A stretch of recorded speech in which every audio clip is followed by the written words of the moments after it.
No ar, Faixa Livre, rádio jornalismo de verdade, a informação de primeira qualidade, a interpretação e os comentários das notícias, entrevistas, o contraditório.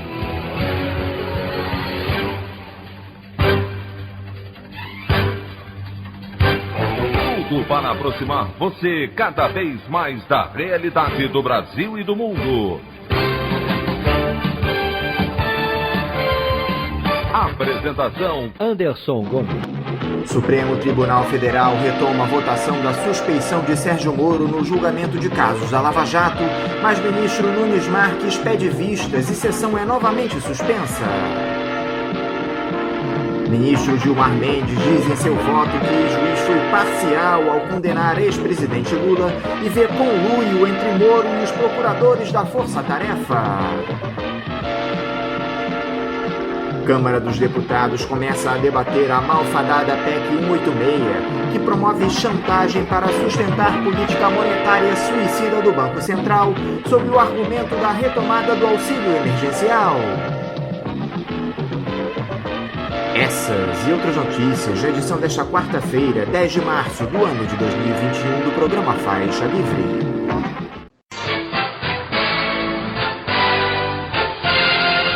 Comentário de Anderson Gomes.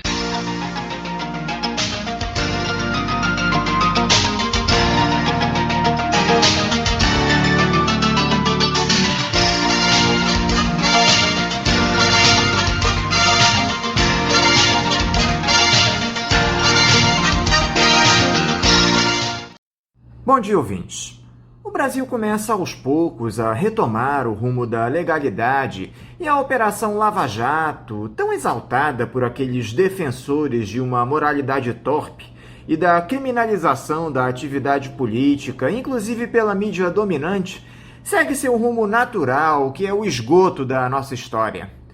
Ontem, a segunda turma do Supremo Tribunal Federal deu de ombros para a decisão do ministro Edson Fachin, que, em tentativa desesperada de salvar a honra da Força Tarefa de Curitiba, havia declarado no dia anterior a incompetência da 13ª Vara para analisar os casos referentes ao ex-presidente Lula, e retomou o julgamento do ex-juiz Sérgio Moro como suspeito para julgar o petista, dado seu interesse político na condenação, evidente após a revelação das mensagens trocadas pelo ex-ministro do governo Bolsonaro e os procuradores da Lava Jato. O placar estava em 2-2 quando o ministro Nunes Marques, indicado por Jair Bolsonaro à corte, pediu vistas do processo. Gilmar Mendes, que trouxe o tema de volta à pauta da corte, e Ricardo Lewandowski votaram pela suspeição, com Fachin contrário e Carmen Lúcia requisitando uma nova leitura do seu voto na volta do julgamento, ainda sem data. A expectativa no Supremo é que o mais recente magistrado vote junto à tese de suspeição de Moro. Essa sanha punitivista inconsequente, que entregou o país de bandeja ao obscurantismo de Jair Bolsonaro, precisa ser enterrada de uma vez por todas, e o pouco de democracia que ainda nos resta tem de ser defendido com unhas e dentes. Que o povo faça suas escolhas nas urnas, sem qualquer influência de julgamentos contaminados por interesses políticos ou de fake news disseminadas sob financiamento internacional. Eu quero aproveitar esse espaço também para fazer a leitura de um texto escrito pelo cientista político César Benjamin, que ele divulgou anteontem nas suas redes sociais, mas que vale a pena ser retomado dada a sua relevância. Diz o César: a esta altura, todos conhecem a decisão do ministro Fachin, do STF, anulando as condenações do ex-presidente Lula no âmbito da Operação Lava Jato. Cada um terá a sua opinião sobre isso, e não faltarão especulações sobre o futuro. É provável que a decisão beneficie outros réus. Não sei o que ocorrerá com o dinheiro recolhido, nem sei se as empresas que praticamente faliram poderão processar a União por seus prejuízos. O que me chama a atenção neste momento é o motivo da decisão.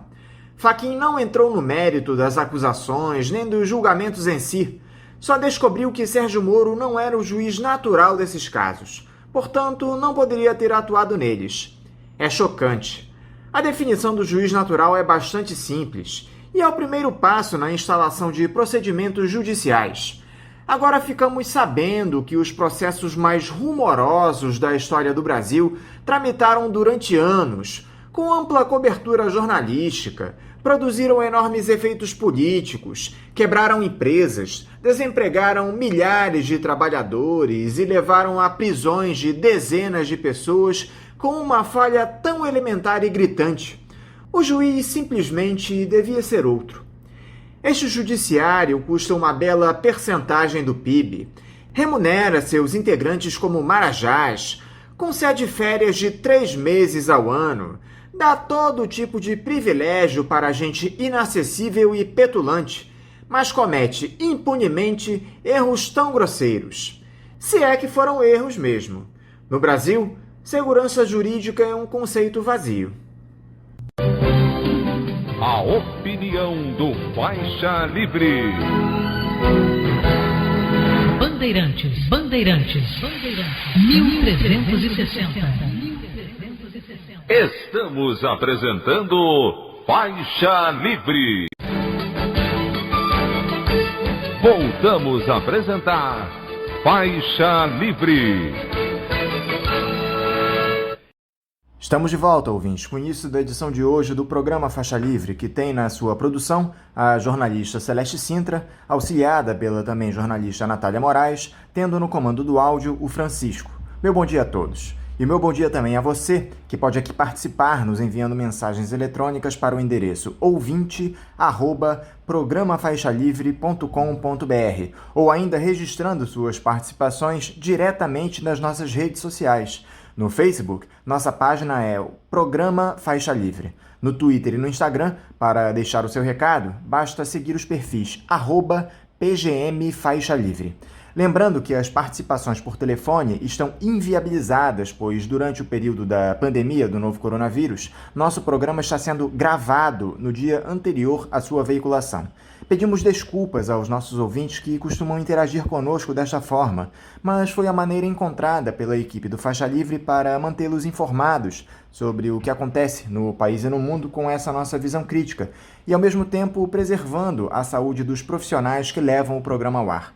O Faixa Livre pode ser acompanhado também pelo nosso aplicativo para celulares com sistema operacional Android. O nome do aplicativo é Programa Faixa Livre. Os ouvintes também têm acesso à transmissão pelo nosso site, o www.programafaixalivre.com.br, ou pela página da Associação de Engenheiros da Petrobras, a AEPET, uma das nossas entidades patrocinadoras, no www.aepet.org.br. Para quem perdeu alguma das edições ou quer ouvir novamente o Faixa Livre, os áudios das entrevistas e editoriais estão disponíveis no nosso podcast, nos aplicativos Spotify, Deezer e Castbox. E dando início às nossas entrevistas, eu cumprimento o presidente do Instituto João Goulart e membro do Comitê Central e da Comissão Política Nacional do PCdoB, João Vicente Goulart. João Vicente Goulart, bom dia. Bom dia Anderson, bom dia aos ouvintes aí do Faixa Livre. Quero agradecer imensamente a presença de estar hoje aqui com vocês, conversando um pouco sobre essa situação nossa política, essa situação econômica que nós vivemos, nesse Brasil aí tão difícil que todos nós estamos passando, 260 mil famílias perderam seus entes. Muito obrigado, Anderson, é um prazer estar hoje aqui com vocês. João, muito obrigado por você dialogar conosco aqui no Faixa Livre mais uma vez. João, o Brasil que já vinha mergulhado em um mar de retrocessos desde o impeachment da presidenta Dilma Rousseff, agora Jair Bolsonaro dá um banho de sangue nos brasileiros com essas quase 2.000 mortes diárias pela pandemia de Covid-19. O descontrole é total e absoluto. Ninguém tomou uma atitude para frear esse projeto genocida do ex-capitão e já há rumores de uma intervenção externa para evitar que o Brasil se torne uma ameaça global. Como é que você tem analisado todo esse cenário trágico, João? Anderson, nós estamos vendo o Brasil, evidentemente, nesse mar de retrocessos. Isso aí, evidentemente, nos traz um planejamento de longo prazo. não é? A Dilma, o Temer, a própria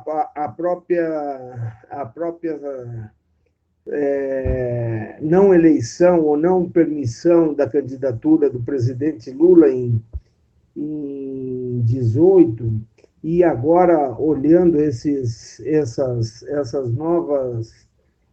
novas impactos aí do judiciário, nós temos certeza que esse cenário é um cenário pré-planejado, ou seja, como nós imaginávamos, né? Prepararam o terreno, tiraram a Dilma, né? Dentro de uma democracia, usando uma pedalada lá num momento político difícil do Brasil, mas todos nós sabemos que já tínhamos presenciado isso num golpe paraguaio, sucedido um golpe congressual.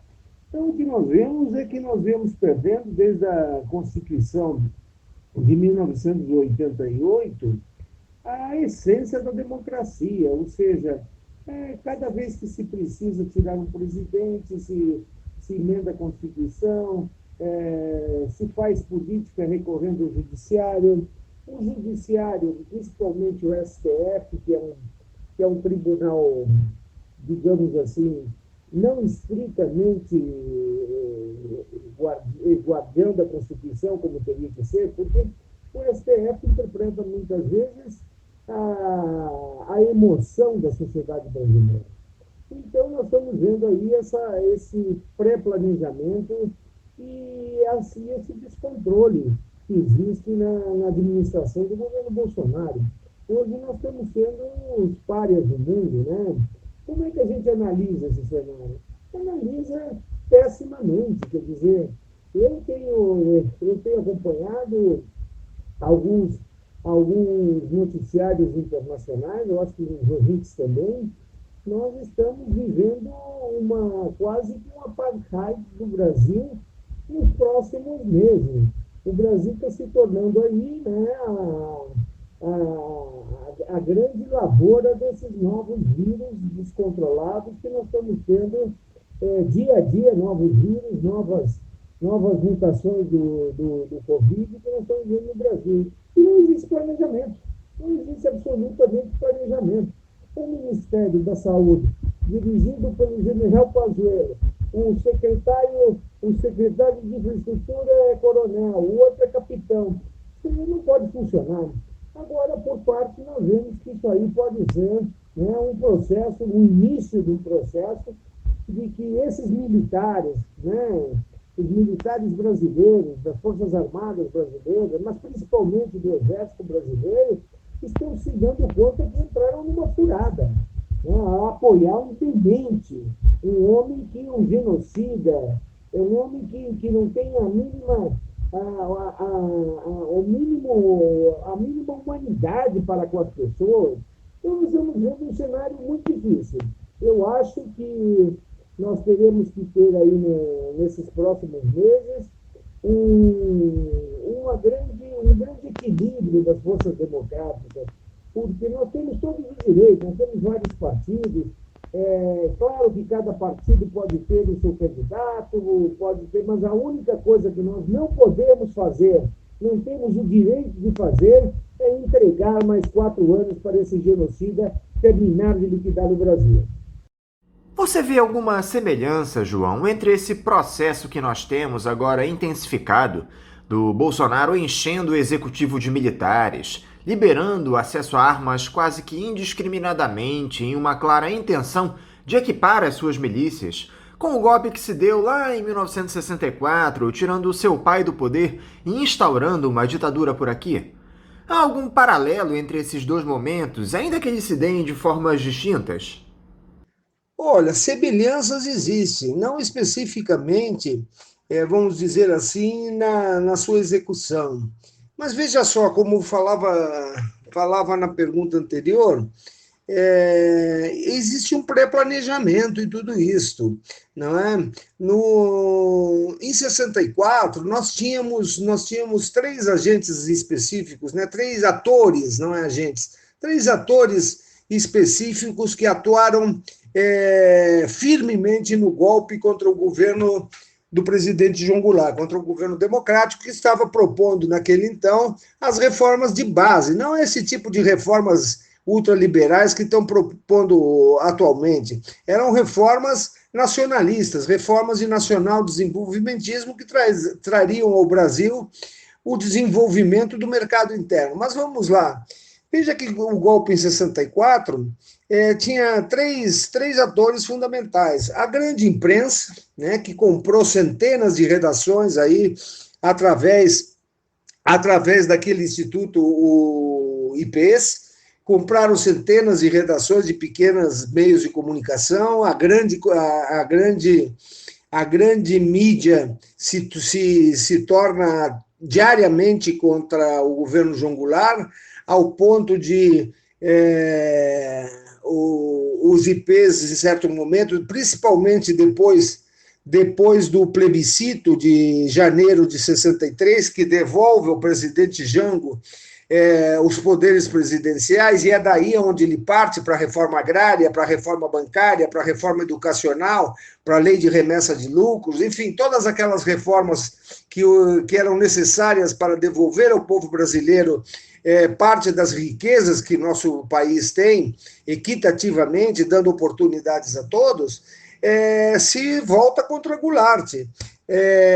Ou seja, desde do presidencialismo, em janeiro de 63, quando lhe devolvem os poderes presidenciais, até 1º de março de 64, que se produz o golpe de Estado, ou seja, num ano, 3 meses e 20 e poucos dias, foram feitos no Brasil mais de 200 filmetes acusando o Jango de comunista, que o comunismo isso, que o comunismo comia as criancinhas, que não queremos um país comunista, enfim, criaram de tal forma o Partido Comunista. Hoje, depois de tantos anos, nós temos gravações lá da própria Casa Branca, do Kennedy, com o Ball, dizendo que Jango não era comunista, mas que eu, sem dúvida, era esse o mote que pegava na sociedade brasileira para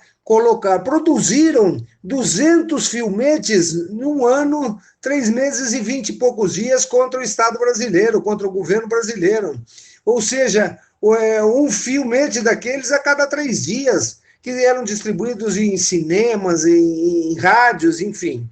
Então, esse era um dos atores. Um outro ator muito similar a esses, foi o Congresso Nacional. Um congresso que tinha, em 1962, sido financiado pela CIA. CIA financiou mais de 400 parlamentares, elegendo naquele momento quase 200 parlamentares, entre senadores e deputados federais. Ou seja, o Congresso de 62 era um congresso diferente do início da proposta das reformas de base. E foi senadores que foram eleitos, comprados as campanhas políticas com dinheiro da CIA. Hoje está liberada. Houve, inclusive, uma CPI que foi, inclusive, presidida pelo Ulisses, que foi a CPI das eleições de 62. Um congresso que, como foi o de Dilma, completamente comprometido com o golpe. Né? Completamente comprometido com o golpe.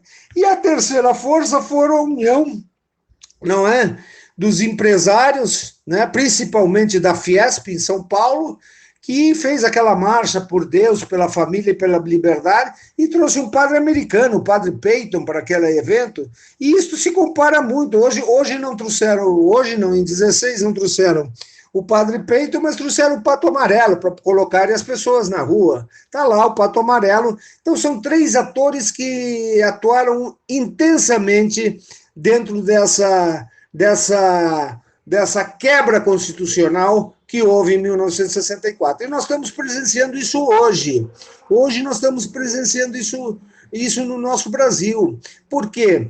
Porque nós temos um demente aí que está armando, né, milícias para ver se, inclusive, coopta e passa o controle das polícias militares para o governo federal, as polícias militares dos estados, para ter força caso ele perca as eleições de de 2022. Então, nós temos muita similitude. Só que os tempos mudam. Hoje já não cabe mais. Está aí Myanmar para nós vermos o mundo inteiro contra aquele tipo de golpe com militares na rua. Então, colocaram os militares de títere.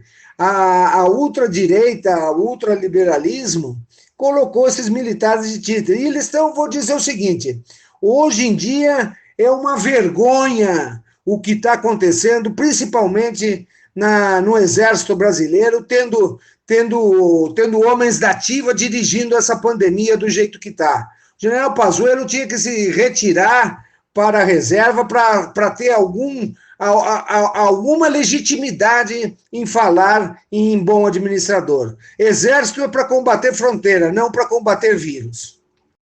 O que chama a atenção, João, é que as tais instituições parecem estar assistindo a tudo isso sem tomar nenhuma atitude.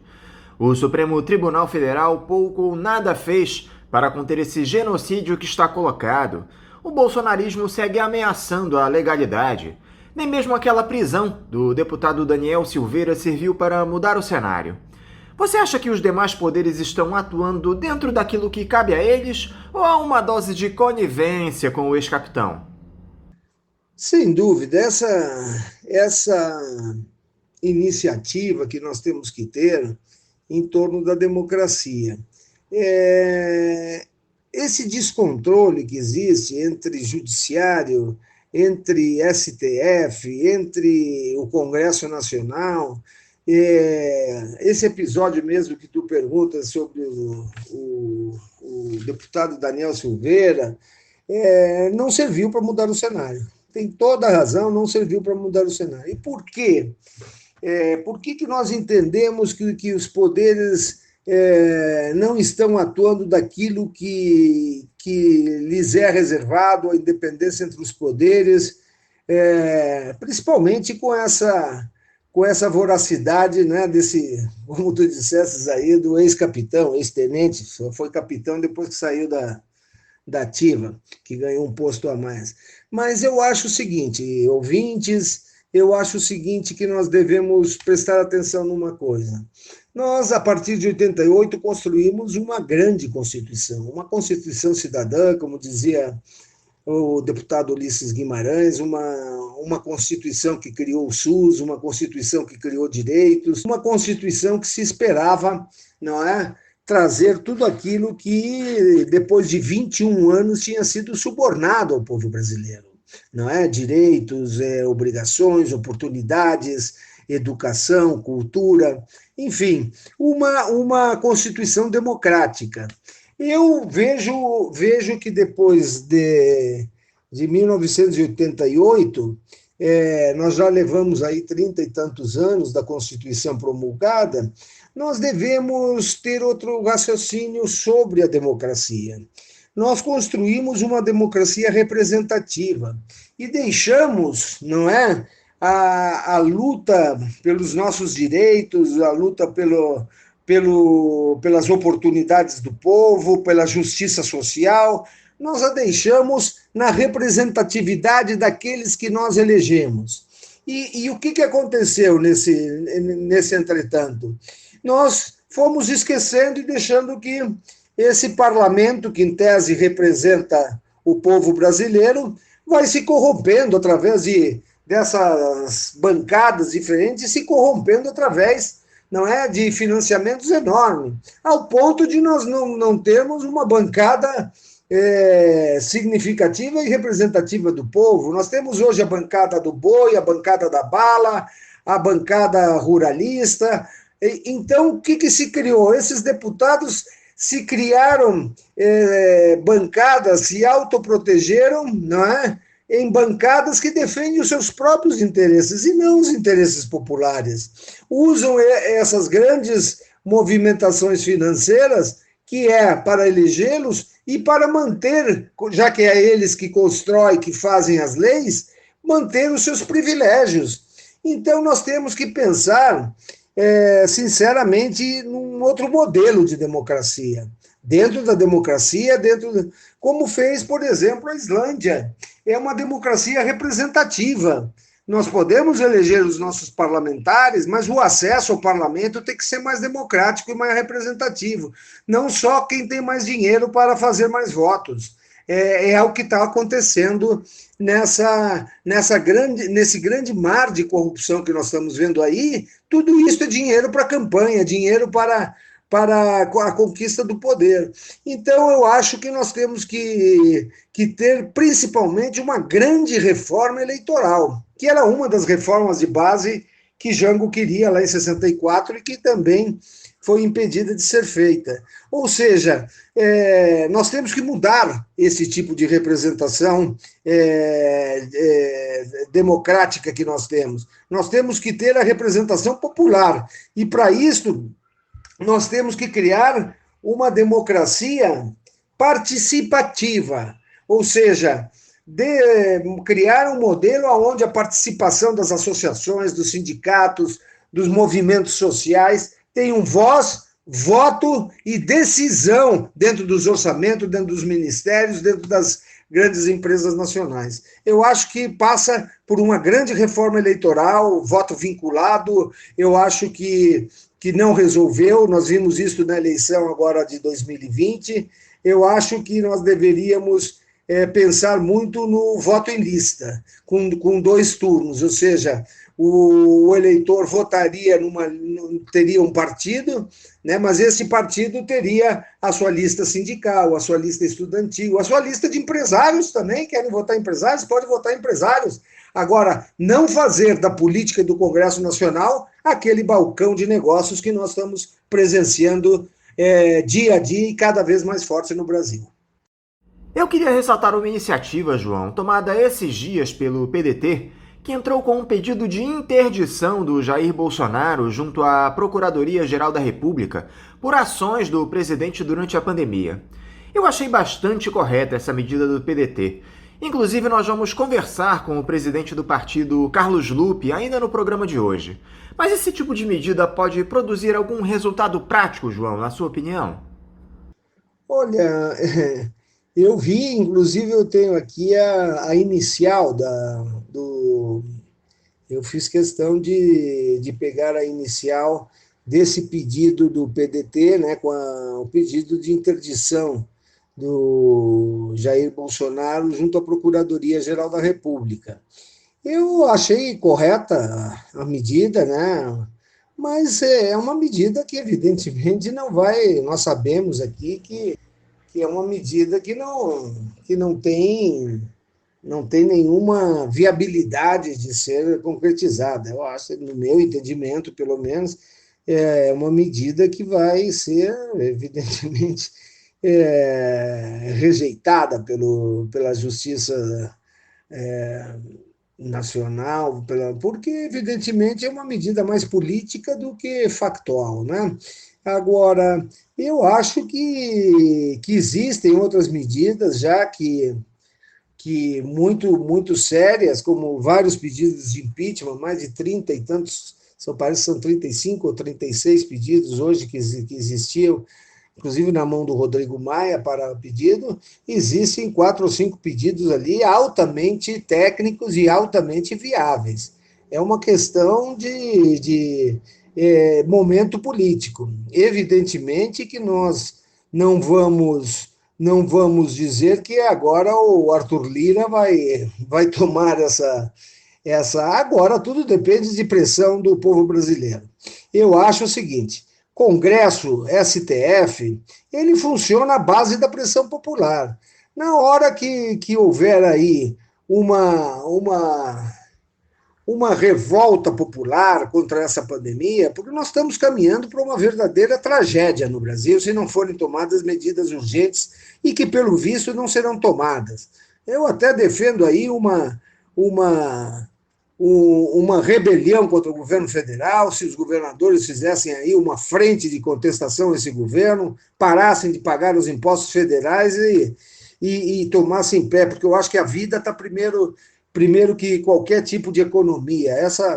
Essa lenga-lenga do Bolsonaro e do Guedes de dizer que não existe vida sem economia, isso aí já está superado. Hoje, todas as nações periféricas, entende o desenvolvimento não como números de PIB, números do tripé econômico, números, né, de produção industrial. Hoje as nações entendem que desenvolvimento é muito mais ligado a índices de desenvolvimento humano, culturais, educacionais, sociológicos, do que necessariamente, né, esses índices aí dos meninos, né, dos meninos lá de Harvard, os meninos, os Chicago Boys lá dos Estados Unidos. Então, eu acho que essa ação aí é uma ação política, né? Uma ação que é bem escrita, muito bem colocada, mas de pouca eficácia. Eu acho que nós devíamos trabalhar mais no olhar, né, de como atender a essa população que está passando fome hoje e colocar a vacina em primeiro lugar. Nós temos que ter esse olhar mais humano e menos econômico. E a oposição, João? Como as iniciativas do campo progressista têm se dado, na sua opinião? Você não acha que está faltando uma coordenação para as ações da esquerda? O Ciro vive atacando o PT, o Haddad chamou o ex-governador do Ceará de candidato da direita. É disso que a esquerda precisa, João? Desses desentendimentos, dessa falta de unidade? Olha, eu acho que as oposições, durante todo esse tempo, principalmente, né, o campo progressista, nós viemos trabalhando no sentido de construir uma frente. Essa foi sempre a nossa proposta, principalmente do partido, do PCdoB, criar uma alternativa que nos outorgue instrumentos de combate, ou seja, como seriam esses instrumentos de combate? Seriam, evidentemente, a união das forças populares, a união dos sindicatos, a união não só de partidos, de movimentos sociais, e aí, essencialmente, houve, né, e ainda existe certas rusgas dentro da oposição, até porque nós presenciamos, por exemplo, né, na eleição de 18, eu fui candidato numa situação muito difícil, porque eu fui candidato pelo PPL, um partido que tinha saído, né, da ditadura como um grupo de luta armada. Nós não tínhamos prefeitura, não tínhamos tempo de televisão nem nada, mas o que a gente vê na campanha? Eu acho que evidentemente, o PT, até aquele momento, era o partido de oposição. Eu não acredito que os votos que o Bolsonaro ganhou sejam todos dele.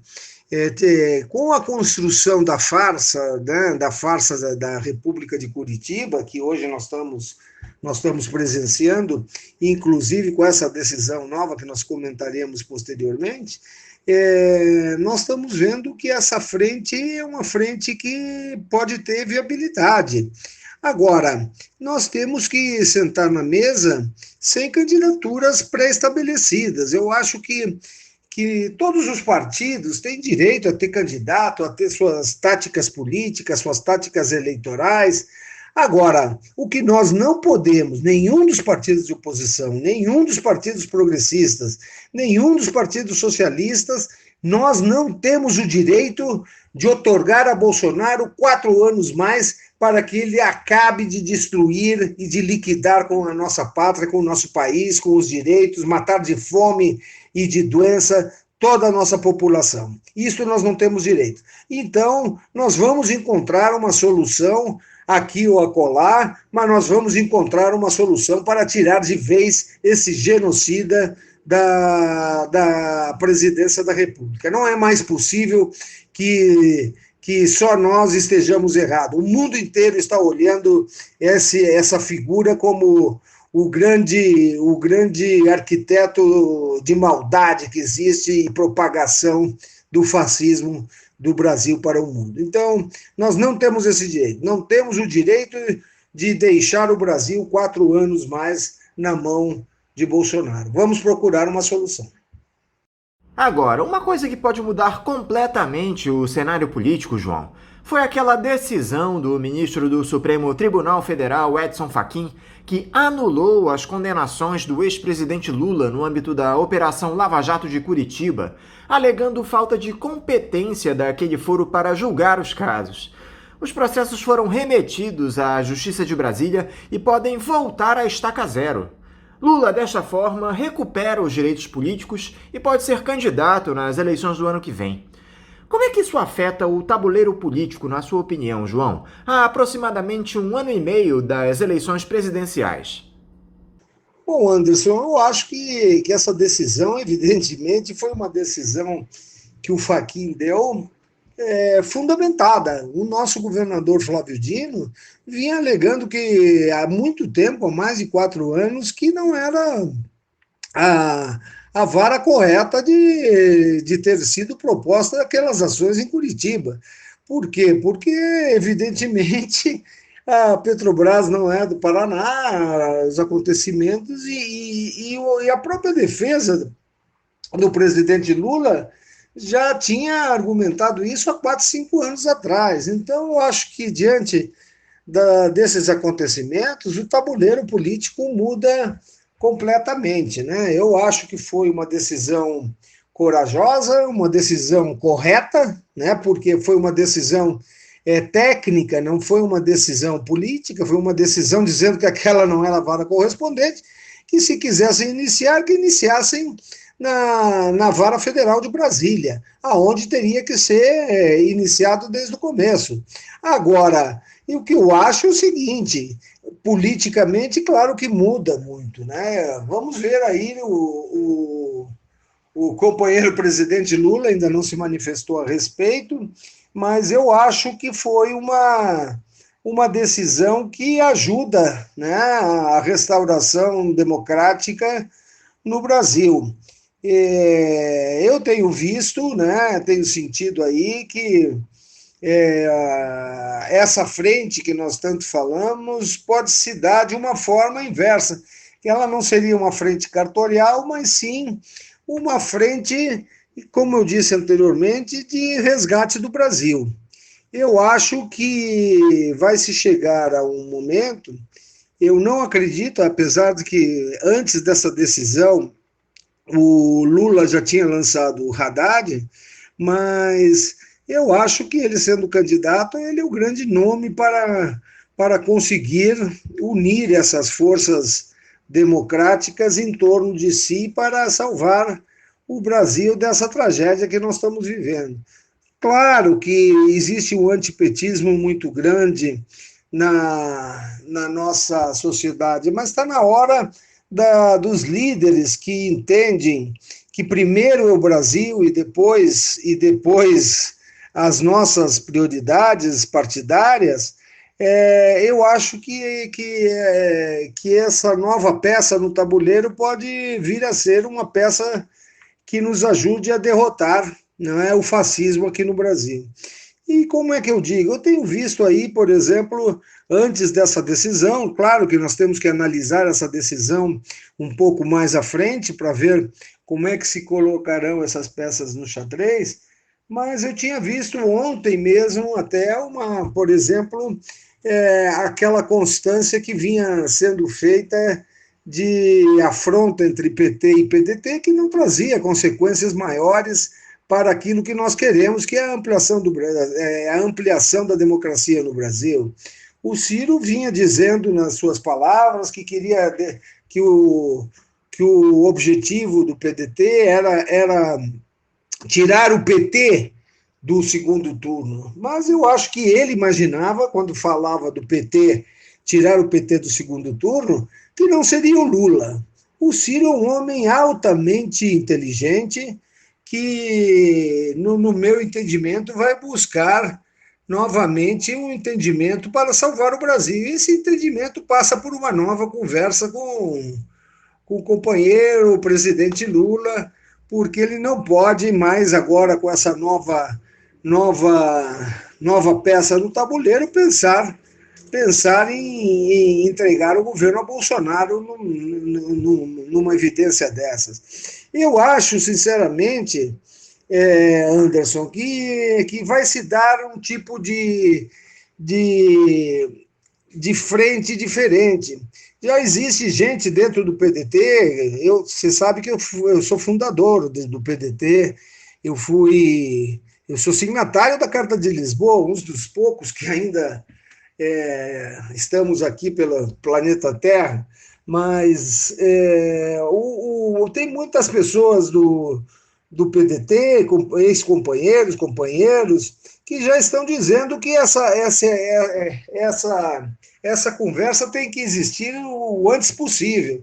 Até porque ontem, não sei se os ouvintes tomaram conhecimento, mas o Ciro, no Dia das Mulheres, fez um ataque muito violento a Dilma. Já existem companheiros dentro do PDT pedindo que ele ligue para Dilma para se desculpar. Eu acho, sinceramente, o seguinte, tem gente até dizendo que essa grande frente se faria de forma inversa a escrever um documento. Ciro poderia ser um grande candidato a governador no Rio de Janeiro. O Boulos pode ser um grande candidato a governador de São Paulo. Eu acho que este tipo de união será o tipo de união que tirará o Brasil, não é, desse fascismo intrínseco que esse Bolsonaro conseguiu conquistar com esta grande votação que teve, porém, repito, não acho que a votação que ele teve é toda dele. Eu acho que mais da metade dessa votação que ele obteve eram contentes com o PT e que não tiveram outra alternativa. Então, eu acho que nós estamos num grande momento político. Nós não podemos errar. Nós não podemos errar novamente e entregar mais 4 anos para o genocida, para esse desequilibrado que nós temos hoje na presidência da República. E como é que você acha que o Lula viria como candidato dessa vez, João? Ele vinha falando em radicalizar a esquerda em algumas entrevistas depois de ser solto lá da Superintendência da Polícia Federal em Curitiba. Dá para acreditar que o ex-presidente terá a postura daquele sindicalista combativo dos anos 80 no ABC Paulista? Ou será uma reedição do Lulinha Paz e Amor, que fez uma série de acordos com o grande capital para conquistar a governabilidade? Quem será o Lula versão 2022, João? Olha, é claro que o Lula, enquanto teve esses processos, muitos deles injustos, é verdade, tinha que falar esse discurso de radicalizar mais a esquerda, inclusive analisando, né, certas críticas que se fez aos anos de PT no governo, ou seja, lucros bancários, não mexer na economia nesse sentido, não taxar bolsa de valores, não taxar lucros excessivos de banco, permitir a exportação de divisas, enfim. Ele teve que falar que, se voltasse à presidência, seria um governo mais à esquerda para combater, né, esse ultraliberalismo de privatizações, enfim, que está ocorrendo em nosso país. Agora, lá no Uruguai, quando nós tivemos exilados, a gente aprendeu um ditado que diz assim: el zorro pierde el pelo, pero no pierde las mañas. Então, ele é um homem muito politicamente muito intuitivo. Ele não vai colocar um discurso radical de esquerda, e eu principalmente acho que não é a ocasião agora. Eu acho que a ocasião é resgatar o Brasil, transformar o Brasil pela democracia. Depois, sim, pode até fazer um outro projeto político, mas agora o projeto é de resgatar as empresas nacionais. São mais de 700 mil empresas que foram fechadas, CNPJs que foram fechados, e o Lula tem essa capacidade política, como ele fez no seu governo, né? Eu acho que ele vai conversar com todas as forças populares, nesse sentido que eu te disse, fazer uma frente por baixo, ou seja, apoiando para governo aqui um partido popular, outro partido num outro estado, e eu acho que ele entende que o seu primeiro governo foi acertado. Ele deve botar um empresário nacional, um empresário brasileiro. Eu acho que seria uma forma de... Porque não adianta radicalizar, nós aí não teríamos a força suficiente, o apoio dos empresários, que hoje já não querem nem mais ver. Eu vi ontem o Amoedo pedindo o impeachment do Bolsonaro. Então, nós temos que unir essas forças. E para unir essas forças, primeiro o Brasil. E para colocar o Brasil em primeiro lugar, nós temos que ter a flexibilidade do diálogo com o empresariado nacional, principalmente, porque nós vamos precisar de todos diante desse desafio gigantesco que nós temos de tirar o Brasil do fundo do poço. Porque não adianta o Guedes ficar repetindo aí que vai melhorar, tirando o direito dos trabalhadores. Se fez a reforma trabalhista porque haveriam mais empregos, houve mais desemprego. Se fez a reforma previdenciária porque haveria dinheiro de fora se a reforma previdenciária fosse feita. Saíram do Brasil, a Ford saiu, agora vai parar, parece que outras empresas tiraram de fundos de aplicações mais de 40 bilhões de dólares. Então, nós estamos vendo que é uma mentira lavada, descarada desse ministro de Economia que nós temos. Nós precisamos da economia nacional, de desenvolver a indústria nacional e criar um mercado interno que possa ser o mercado consumidor para tirar. E com um Estado forte. A ultradireita sempre diz, não, o Estado é gordo. O Estado não tem que ser gordo, mas ele não pode ser fraco. Ele tem que ser um Estado musculoso que assuma o papel do investimento para desenvolver o país. Eu acho que é por aí que ele fará essa composição. Agora, por que demorou tanto, João, a se tomar esse tipo de decisão?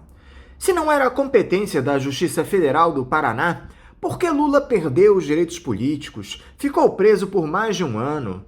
O Fachin alega que um entendimento recente do Supremo motivou essa decisão dele. Mas precisava-se provocar todo esse caos no país, com a eleição do Jair Bolsonaro em um processo claramente político? Quem pagou e continua pagando a conta agora com a vida é o povo brasileiro. Essas questões do STF, por que demorou tanto tempo para tomar esse tipo de decisão? É claro que se não era competência da Justiça do Paraná, por que Lula perdeu os direitos políticos? Mas era uma questão política, exatamente, era uma questão pré-planejada, como eu tinha dito, de tirar ele a qualquer custo, e isso reflete no STF. E a justiça, muitas vezes, ela emana da vontade, do momento político, da vontade popular. Eu trago aqui uma frase do Allende, né, que ele dizia, não, mas a justiça tem que ser igual... não, ele dizia, todo homem é igual perante a lei. E Allende dizia, mas a lei tem que ser iguais perante todos os homens. E nós vemos esse tipo de decisões. Nós passamos 21 anos de ditadura onde não existia lei, onde não existia habeas corpus, onde não existia direitos sociais, onde se torturava, onde se matava, onde se perseguia, onde eram assassinados militantes que não concordavam com a ditadura, sobre a proteção do Estado. Então, nós temos essa impressão dessa decisão do Fachin. Agora, essa é uma das outras coisas que nós temos que flexibilizar também no programa de reformas. Eu, particularmente, acho que o STF é uma corte que protege a Constituição. Ela não pode ser... de caráter permanente, os mandatos dos seus daqueles que compõem o STF, tem que haver certa democracia, não é? Porque existem ali as maiores ações desse país, as maiores ações bilionárias desse país. Aí não pode um cara chegar com 40 anos e ficar até os 75 anos com o traseiro sentado lá naquela cadeira. Eu acho que nós temos que democratizar também o judiciário. Agora, isso é um momento para uma nova Constituição ou para um debate posterior. Eu tenho certeza de que todos aqueles ministros ali têm a mais alta prerrogativa e inteligência e capacidade para ali estarem, mas isso não pode ser ad eterno.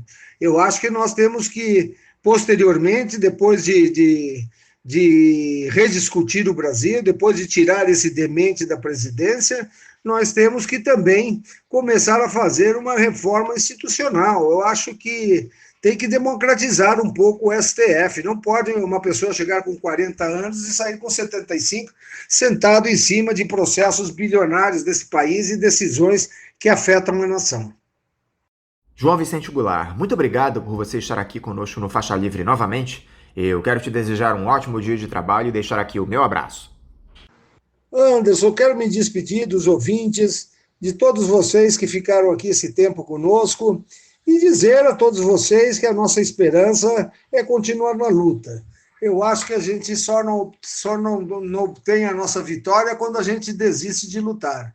Então, a todos vocês, Anderson, aos ouvintes do Faixa Livre, meu grande abraço e a certeza de que vamos lutar todos juntos para construir esse Brasil melhor, mais justo, mais soberano e mais digno em matéria de humanidade para integrar aqueles que mais precisam. Muito obrigado, Anderson, muito obrigado aos ouvintes. Conversamos aqui com o presidente do Instituto João Goulart e membro do Comitê Central e da Comissão Política Nacional do PCdoB, João Vicente Goulart. Vamos agora ao nosso primeiro intervalo. Voltaremos já já. Voltamos a apresentar Faixa Livre. Já voltamos, ouvintes, e agora eu saúdo o presidente nacional do PDT e vice-presidente da Internacional Socialista, Carlos Lupe. Carlos Lupe, bom dia. Bom dia e bom dia a todos do Faixa Livre que nos dão a sua atenção, a sua audiência nesse momento e, mais uma vez, muito obrigado por me abrir esse espaço. Muito obrigado, Lupe, por você conversar aqui conosco mais uma vez no Faixa Livre. Lupe, o Brasil tem atravessado talvez o pior momento de sua história desde a suposta retomada da democracia em 1985. Essa gestão do Jair Bolsonaro tem provocado retrocessos de todos os tipos, sociais, econômicos, de direitos consagrados pela Constituição. Isso sem contar as quase 270 mil mortes pela pandemia no país, nessa ausência deliberada de coordenação das ações de combate à Covid-19.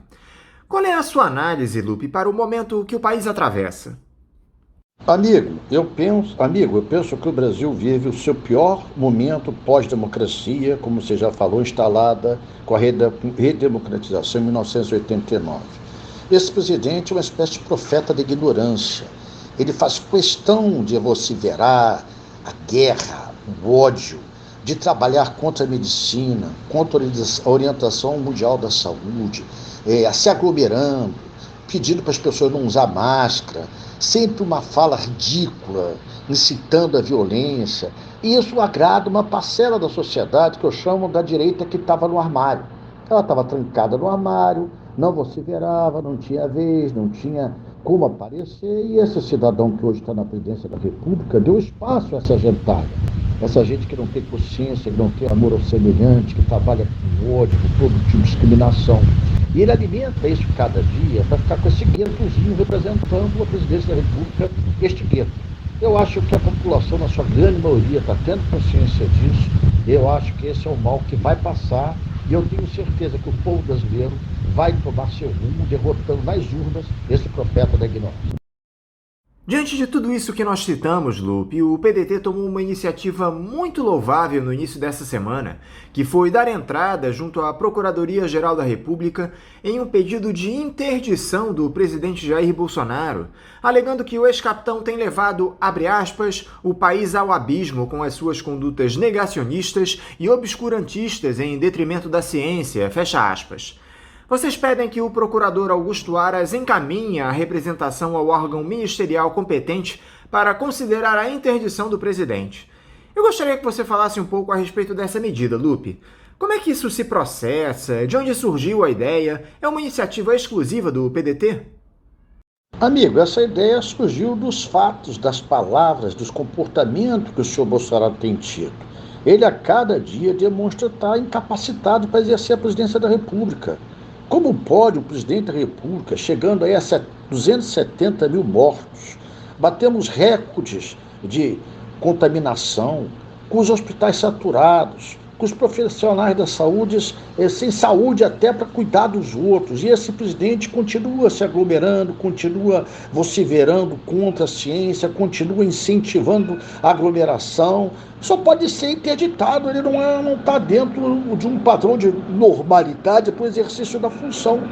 E o que nós fizemos? Nós solicitamos ao nosso serviço jurídico que preparasse um pedido de interdição para ele ser um homem que não está capacitado para exercer a função de presidência da República. E o caminho natural disso, pela Constituição, ou é a família que interdita ou a Procuradoria-Geral da República. Então nós encaminhamos com todos os fatos, com todas as vociferações, com todas as contradições, com todas as loucuras que ele fez na presidência da República no enfrentamento dessa pandemia, para que o Procurador-Geral apresente esse pedido de interdição ao Supremo, que tem que decretar isso ao Supremo. Então foi encaminhado e vamos aguardar agora o pronunciamento da Procuradoria-Geral da República. Agora, você acredita que as instâncias superiores vão tomar essa decisão de interditar o Jair Bolsonaro por incapacidade cognitiva, Lupe? Com esse nível de comprometimento dos poderes com o bolsonarismo, é possível imaginar a saída do ex-capitão do Palácio do Planalto? Eu penso que com o tempo todos vão começar a ter consciência do mal que esse homem representa para a sociedade brasileira. Como ele é um homem que gosta de se apegar muito à religião, eu que gosto de ler a Bíblia, sou kardecista, mas leio sempre, todo dia, a Bíblia do lado da cabeceira da minha cama, ele é o Beelzebub, ele é o capeta na presidência da República. Desculpa o termo que eu estou usando, mas não tem outro para encontrar. Porque um homem que trabalha com tanto ódio, como é que você pode dizer religioso? Um homem que vocifera tanta contaminação, descumprimento da ciência, como é que pode ser um homem religioso? Um homem que não tem consciência da função que ele exerce, da responsabilidade que ele está exercendo, como é que pode ser um homem são na sua consciência?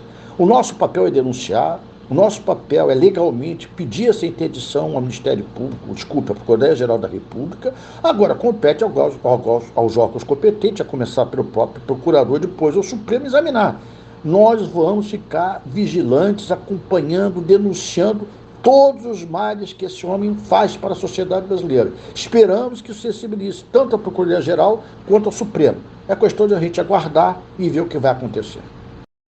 Eu também queria repercutir com você, Lupe, aquela decisão tomada na última segunda-feira pelo ministro do Supremo Edson Fachin, que determinou a anulação das condenações do ex-presidente Lula no âmbito da Operação Lava Jato de Curitiba, alegando incompetência da Justiça Federal do Paraná para julgar os processos referentes ao ex-presidente. Primeiro, como é que você observou essa decisão do magistrado? Você concordou com essa anulação das condenações do Lula? Olha, em primeiro lugar, eu acho que todo esse processo da condenação do Lula é fraudulento. Como é que pode um juiz combinar com uma acusação, com a promotoria lá do Lava Jato de Curitiba, os encaminhamentos dessa denúncia, quem deve ouvir, quem não deve ouvir, dizer o que pode, o que não deve ser feito? Um juiz tem que ser imparcial. Um juiz não pode interferir no procedimento da acusação, porque ele se compromete com o resultado da própria acusação e do próprio veredito que ele tem que dar e que deveria ser imparcial. Então eu penso que todo esse processo da Lava Jato é contra o presidente Lula um processo viciado do começo ao fim, por isso no mérito também é nulo. O Fachin, para tentar encontrar uma saída para não desmoralizar o Supremo, coloca a questão que está sendo feita desde o começo desse julgamento de que Curitiba não era o fórum adequado, a instância adequada para esse julgamento. Agora, passados tantos anos, passado o Lula quase 2 anos presos ali, 1 ano e meio, é que ele começa a tomar essa atitude. Não faz mal, antes tarde do que nunca. Mas espero que isso não represente a isenção de punição ao senhor Moro. ele é responsável pelos atos irregulares, ilegais, imorais, por isso suspeito, e deve ter o seu julgamento feito pelo Supremo, independente da justiça que começa a ser feita ao presidente Lula com anulação dessa interdição e dessa prisão que ele foi feita a ele injustamente. Continuando, eu tenho esperanças de que hoje ainda, se foi essa a intenção do ex-Fachin de isentar o Moro da sua responsabilidade, eu tenho esperança que hoje ainda a segunda turma responsabilize o senhor Moro pelos atos irregulares que ele tomou à frente do Lava Jato contra o presidente Lula. E como essa decisão do Fachin pode afetar o PDT nas eleições do ano que vem, Lupe? O Lula volta ao tabuleiro político, podendo se candidatar à presidência. Isso atrapalha os planos do Ciro Gomes de chegar ao Palácio do Planalto? Em primeiro lugar, a política é disputa. A eleição se tem em 2 turnos justamente com esse objetivo, dos partidos apresentarem suas propostas, seus projetos, suas ideias, e depois do segundo turno unir as partes mais afins, as partes que têm ideias semelhantes. Eu acho legítimo, eu acho que o presidente Lula tem esse direito de ser candidato e ele vai representar o que foi seu governo, o que foi a sua ação, ou seja, vai representar o passado. E nós, com a candidatura do Ciro Gomes, queremos representar o futuro, um projeto nacional desenvolvimentista, um projeto que coloca o Brasil no rol das mais importantes nações do mundo, um projeto que desenvolva ciência, um projeto que não veja o Brasil passar pelo ridículo que está passando agora, tendo 2 grandes institutos da área de ciência, de tecnologia, de medicina, como é o Butantan e o Fiocruz, e ficar dependendo de organismos internacionais de nos enviarem os insumos das vacinas e até as vacinas prontas. Isso porque culpa do Butantan, culpa do Fiocruz? Não, ali são órgãos de excelência. Culpa de governo não estar investindo o que deve na ciência e tecnologia. Nós não podemos ser eternamente um país que venda apenas os papéis da agricultura, que seja, e é importante para o mundo ter alimentação, o maior produtor do mundial das proteínas, o maior produtor de soja, o maior produtor de café, de vários outros produtos que temos aí no mundo, disputando minérios. Agora, não adianta só isso se não estiver desenvolvendo a tecnologia de ponta, se não tiver produtos com valores agregados. O Brasil não tem uma fábrica de automóvel, o Brasil não tem uma fábrica própria de computadores, o Brasil não tem uma fábrica própria, acabou aí de entregar a Embraer. Quer dizer, como é que nós vamos disputar um mercado mundial cada vez mais globalizado se a gente não tem como disputar com a Coreia? Como disputar com a China, como disputar com o Japão, com a Alemanha, com a França, com a Inglaterra, sem tirar os Estados Unidos. Temos que desenvolver ciência, tecnologia de ponta, educar nosso povo. E essa é a nossa diferença que nós queremos marcar com os nossos adversários eleitorais, inclusive com o Lula. Nós respeitamos o Lula, mas nosso projeto é o Brasil do futuro, é o Brasil do amanhã, com todos os brasileiros tendo oportunidades iguais, com a educação sendo a prioridade das prioridades e com ciência e tecnologia sendo uma espécie de norte para criar o Brasil do futuro. Uma parcela considerável do campo progressista, Lupe, fala da necessidade da construção de uma aliança das esquerdas para a disputa das eleições presidenciais no ano que vem. Construção essa que passaria necessariamente pelo entendimento entre o PT e o PDT, as 2 maiores forças desse campo. O Ciro Gomes voltou a fazer críticas contundentes ao Partido dos Trabalhadores, chamando o PT de quadrilha, sendo respondido pelo Fernando Haddad, que avaliou o Ciro como candidato da direita. O próprio Ciro tem dito que é necessário buscar votos fora da polarização entre o lulismo e o bolsonarismo, o que inclui os eleitores ultraliberais, Lupe. Você concorda com essa classificação do Haddad de que o Ciro seria um candidato da direita? Se não, onde ele estaria localizado no espectro ideológico, na sua opinião? Amigo, essa informação, essa afirmação do Haddad não faz jus à sua inteligência, chega a ser ridícula. Como é que alguém que construiu um projeto nacional desenvolvimentista, que combate o sistema financeiro, que defende a Petrobras, que defende os nossos servidores públicos, que tem uma vida dedicada à eficiência na gestão, foi um eficiente prefeito, eficiente como governador do Ceará, prefeito lá de Fortaleza, como ministro de Estado, ministro da Integração, ministro da Fazenda do governo Itamar, da integração do governo Lula. Como alguém com essa história, com esse passado pode ser de direita? É ridículo, é ridículo. Eu acho que faltou inteligência ao professor Fernando Haddad nessa afirmação. Segundo, esse negócio de unir as oposições no primeiro turno nunca aconteceu. Se a gente pegar a eleição de 89, via lá as brigas de Brizola contra Lula, Lula contra Brizola, da candidatura do próprio Ulisses, que representava um MDB mais autêntico. Essa disputa no primeiro turno é natural, nunca teve. Nós só temos união das oposições em termos de causa. Nós tivemos união em cima das eleições diretas, pela anistia, né, pela revisão constitucional, pela Constituinte de 88. Tudo isso uniu era causa. Em torno de nomes, você tem que apresentar candidaturas, seus projetos, suas propostas. Para isso que são 2 turnos. No segundo turno, aí se une aqueles que são mais afins. Imaginar também que o Bolsonaro esteja com essa bola toda, com essa força. O Bolsonaro enganou o povo brasileiro. Bolsonaro mentiu quando quis ser uma novidade depois de 6 mandatos. Bolsonaro mentiu quando falou que era o homem da moral, dos bons costumes, apelando para o sentimento religioso, quando ele só protege a família e os seus. Bolsonaro mentiu quando disse que indo para o governo ia fazer uma gestão eficiente. Está provado aí a sua ineficiência, a recessão, o maior desemprego chegando a 15% da história do Brasil, né? Corrupção dos seus filhos, compra disso, compra daquilo, rachadinha que precisa ser investigado pela justiça, tudo isso desmente isso. Bolsonaro foi eleito por um momento de mentiras e por uma facada que tirou ele do debate. Isso não vai se repetir. Então ele não tem essa força toda, nós vamos fazer um bom combate e nós temos que nos respeitar no primeiro turno para no segundo turno estarmos juntos. Para encerrar, Lupe, depois dessa decisão do ministro Fachin, há alguma possibilidade de o PDT sentar para dialogar com o Partido dos Trabalhadores em busca da construção da tão almejada unidade no campo progressista? O que precisa acontecer para que isso se dê? Olha, na resposta que eu dei anteriormente, eu já abordei esse assunto. O que eu quero reforçar é que eleição é o ápice da democracia. Eleição é o momento que os partidos conseguem colocar as suas ideias, seus projetos para a população julgar.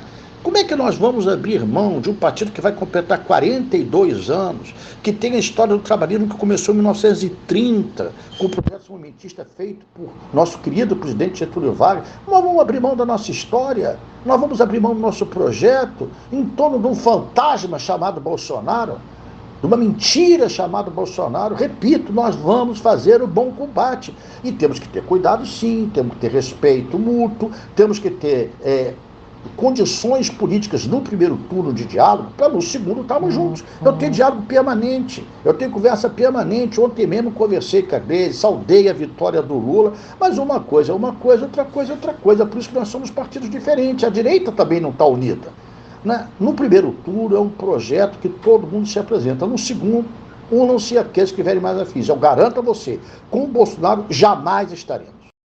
Carlos Lupe, eu quero novamente te agradecer por você estar aqui conversando conosco no Faixa Livre. Eu quero te desejar um ótimo dia de trabalho e também o meu forte abraço.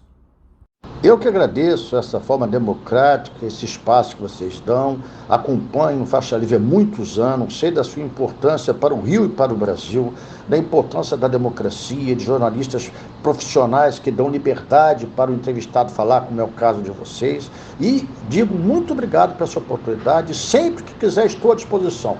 Muito obrigado por vocês representarem a verdadeira democracia que nós queremos no Brasil. Um abraço a todos. Conversamos aqui com o presidente nacional do PDT e vice-presidente da Internacional Socialista, Carlos Lupe. Vamos agora a um novo intervalo. Voltaremos daqui a pouco. Voltamos a apresentar Faixa Livre. Já estamos de volta, ouvintes, e agora eu saúdo a auditora fiscal e coordenadora da Auditoria Cidadã da Dívida, Maria Lúcia Fatorelli. Maria Lúcia Fatorelli, bom dia. Bom dia, caro Anderson e todos os ouvintes aí do Faixa Livre, todo o pessoal da produção. Forte abraço para todos vocês. Maria Lúcia, muito obrigada por novamente dialogar aqui conosco no Faixa Livre.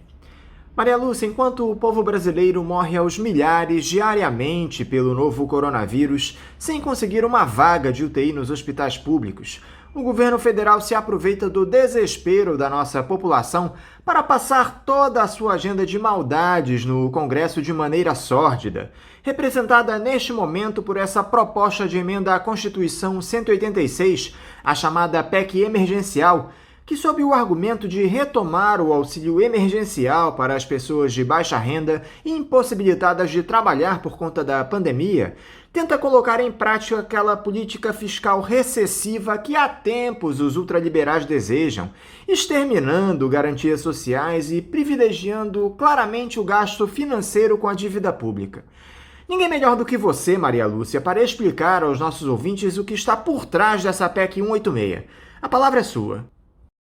Bom, o primeiro ponto que nós precisamos explicar para a população é que essa PEC 186 é uma PEC de 2019, antes da pandemia. Quando o governo federal articulou com o Senado essa PEC, ela fez parte de um pacote que foi chamado de Plano Mais Brasil, a 186, 187, 188, que desde o início nós da Auditoria Cidadã já chamávamos de Plano Mais Brasil para banqueiro, porque todas elas têm o mesmo foco de cortar investimentos, cortar na estrutura do Estado e pegar os recursos disponíveis na conta única do Tesouro, nos fundos, etc., para destinar ao pagamento da chamada dívida pública. Então, esse título de PEC emergencial existe desde 2019, antes da pandemia. Agora, estão fazendo uma verdadeira chantagem para dizer que essa PEC seria necessária para pagar o auxílio emergencial. Mentira! O auxílio emergencial deveria estar sendo pago desde janeiro. A última parcela foi dezembro. E nós temos dinheiro em caixa. Nós fechamos dezembro com cerca de 5 trilhões de reais em caixa.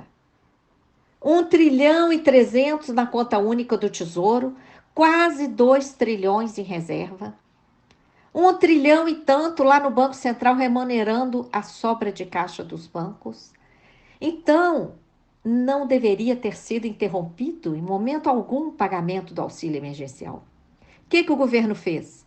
Interrompeu, não pagou janeiro, não pagou fevereiro, a pandemia foi se agravando, o desespero foi aumentando e há poucos dias no Senado fizeram um substitutivo, um outro relatório para essa PEC 186, jogando o ajuste fiscal, uma política fiscal econômica recessiva, que encolhe a possibilidade de investimento social, a possibilidade de existência do próprio Estado brasileiro, para que sobre mais dinheiro para essa dívida.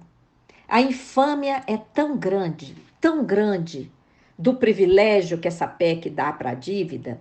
E olha, tem que fazer um parêntese aqui. Que dívida, né? Uma dívida que não tem servido para investimentos no país, conforme o próprio Tribunal de Contas da União já declarou ao Senado, em audiência pública. As pessoas podem acessar na página da Auditoria Cidadã, auditoriacidadã.org.br. Lá na busca, vocês colocam as 3 letrinhas, TCU. Vocês vão capturar lá uma série de arquivos, um deles é o vídeo do TCU falando aos senadores que a dívida não tem servido para investimentos no Brasil. Então, é dessa dívida que nós estamos falando, gente. Nós estamos falando de uma dívida que tem crescido por conta dos mecanismos financeiros operados principalmente pelo Banco Central. Por isso é que a primeira pauta do Congresso esse ano foi aprovar a independência do Banco Central, entregar o Banco Central para banqueiro. Agora que o Banco Central já está na mão de banqueiro, vem essa PEC 186. Para quê? Para cortar investimentos, cortar na estrutura do Estado, aplicar política recessiva na União, nos estados, no DF, nos municípios, para que sobre mais dinheiro para esse esquema da dívida nunca auditada. Olha só, tem um dispositivo da PEC 186 que impulsiona o crescimento insustentável da dívida. Por que eu falo insustentável? Porque a própria PEC 186 admite a emissão de títulos à vontade, sem limite, sem controle, para pagar juros. Isso é crescimento insustentável. Quando você pega nova dívida para pagar juro, isso aí não tem a menor chance de se sustentar. A dívida sustentável é aquela dívida aplicada no investimento, que aquele investimento vai gerar emprego, vai gerar renda, vai gerar desenvolvimento.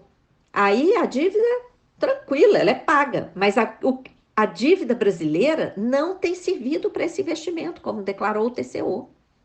É dívida de mecanismos operados pelo Banco Central. Vários mecanismos lá são transformados em dívida pública. A exemplo da remuneração da sobra de caixa dos bancos. Um rombo. Então, a própria PEC 186 admite, impulsiona o crescimento insustentável da dívida, admitindo emissão de títulos à vontade para pagar juros. E quando a gente fala dos juros também, Anderson, nós temos que explicar, porque muita gente acha que o juro da dívida é Selic, que está em 2%. Não é não, minha gente. Dado oficial divulgado pela Secretaria do Tesouro Nacional mostra que a média de juros que o Tesouro está pagando está em quase 9%. Então, veja bem, a PEC admite emissão de título para pagar esses juros extorsivos. Ao mesmo tempo, a PEC obriga a aplicação de gatilhos automáticos para cortar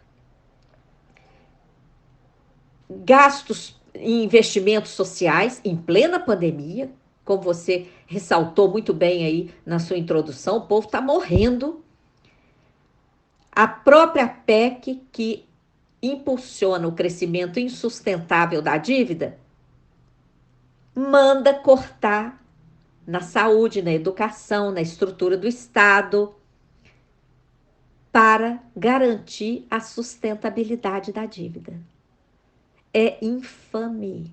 Ela mesma impulsiona a insustentabilidade da dívida e depois joga o sacrifício para a sociedade para garantir a sustentabilidade dessa dívida?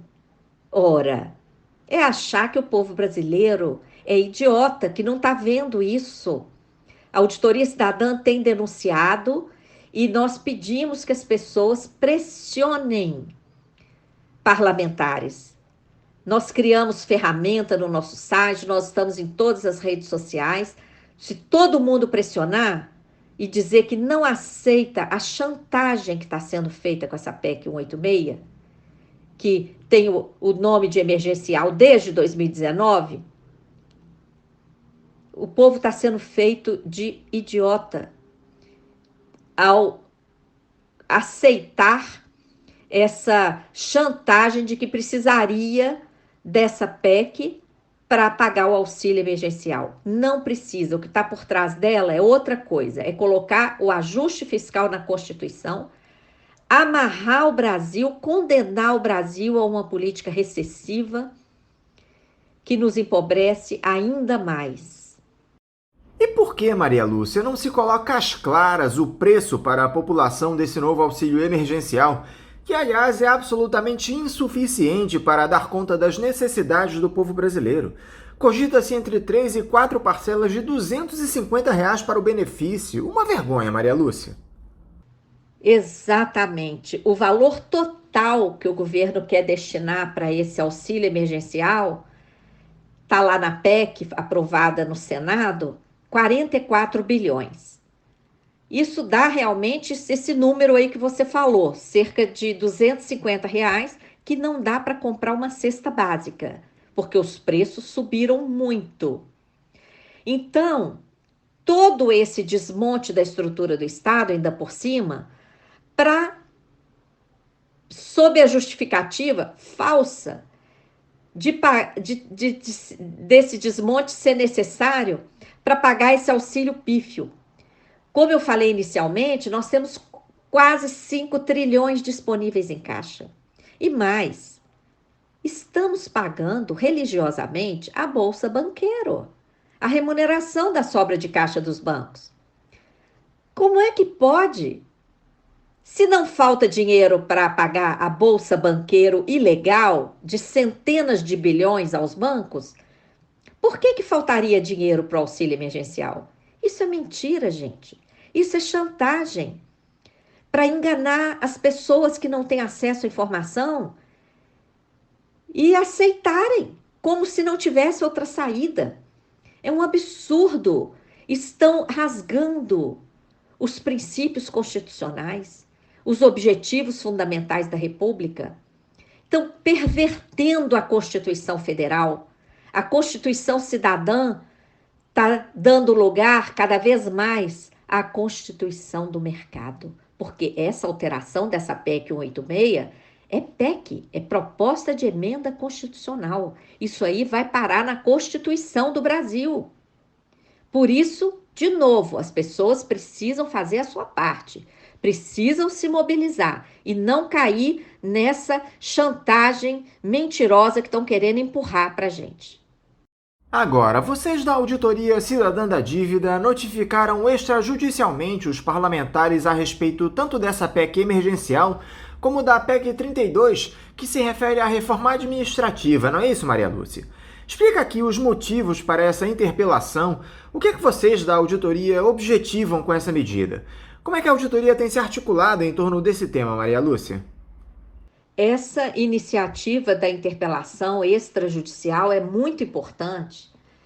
Em primeiro lugar, porque é uma iniciativa articulada com cerca de 120 entidades da sociedade civil que estão participando da campanha É Hora de Virar o Jogo.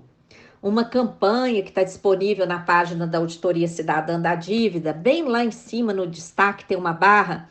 As pessoas que ainda não acessam podem acessar e olhar. Tem vários vídeos, posts, artigos, lives e cerca de 120 entidades da sociedade civil, sindicatos, associações, centrais, movimentos sociais estão apoiando. Por quê?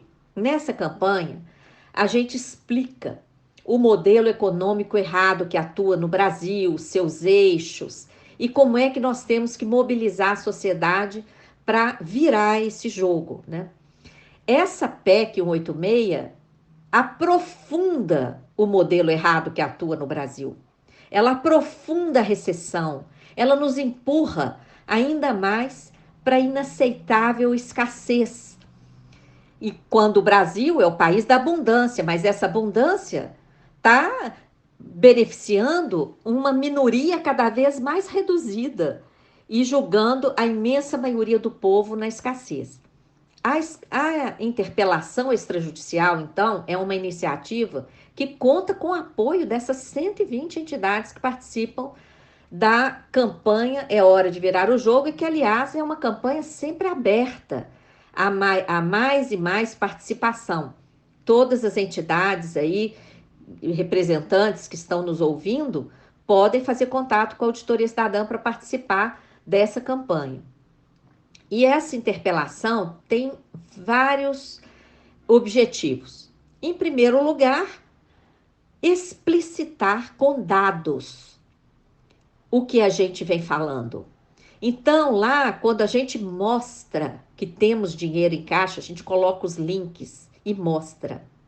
A gente coloca, por exemplo, a infâmia desse valor de 44 bilhões para auxílio emergencial, quando, em 2020, em poucos meses, o Banco Central destinou trilhões para os bancos. Trilhões!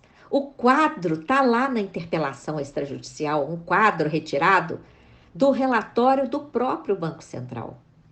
Ele enviou, liberou dinheiro para os bancos através de mecanismos de liquidez, de capital, vários outros, está tudo detalhado no quadro do próprio Banco Central, que a gente faz um print e coloca lá na interpelação. A gente mostra também a fonte dos recursos disponíveis na conta única, em reservas e no caixa do próprio Banco Central. Não é? E denuncia que tudo isso está a serviço do sistema da dívida. Tanto em relação à PEC 186, quanto em relação à PEC 32, a gente organiza em tópicos e vai mostrando. O objetivo está aqui, ó, é colocar o ajuste fiscal na Constituição. É chantagem essa história do auxílio emergencial. Olha aqui, já tem dinheiro aqui para isso, nunca deveria nem ter sido interrompido. Tinha que estar sendo pago desde janeiro e não precisava ter diminuído o valor também, não. Tudo isso é uma estratégia, Anderson, de humilhar a população, porque as pessoas humilhadas aceitam qualquer coisa. Então, essa escassez, essa humilhação, ela visa exatamente nos desanimar, não é? E nos julgar numa posição inversa àquela posição de quem é capaz de virar o jogo. Nessa interpelação, nós exigimos que os parlamentares convoquem audiência pública, em obediência ao artigo 1º da Constituição. O poder emana do povo, o povo tem que ser ouvido.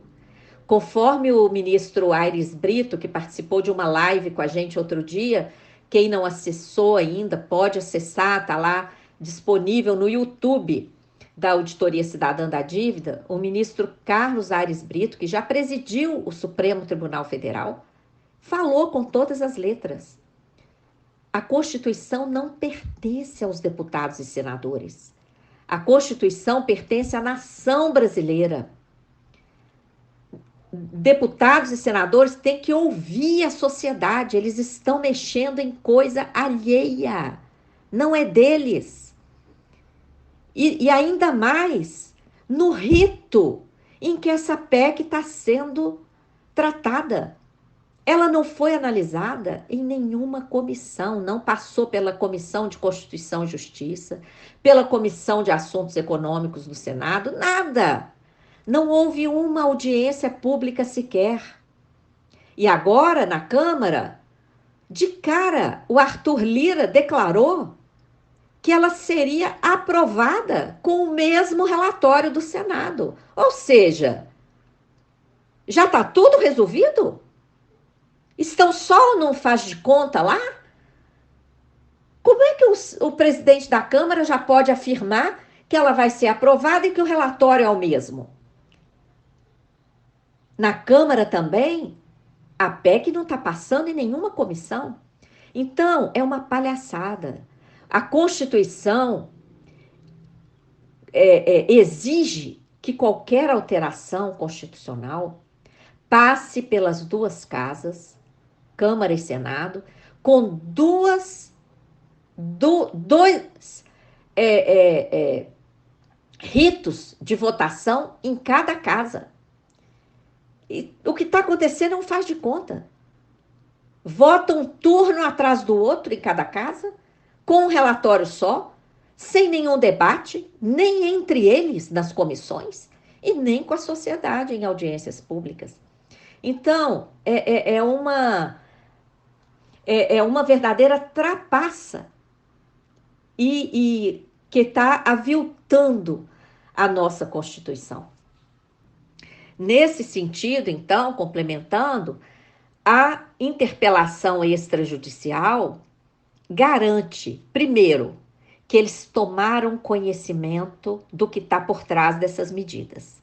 Eles não vão poder dizer que não sabiam, não vão poder dizer que não faziam ideia, porque o texto da PEC é muito resumido, realmente demanda conhecimento e pesquisa para compreender. Por isso que o debate é necessário e que está sendo suprimido. Nesse sentido, então, a interpelação extrajudicial garante que eles tomaram conhecimento do debate. E mais, é um mecanismo que mais tarde nós poderemos cobrar responsabilidades. Porque aqui no Brasil, nós não temos nenhum instrumento de controle do voto.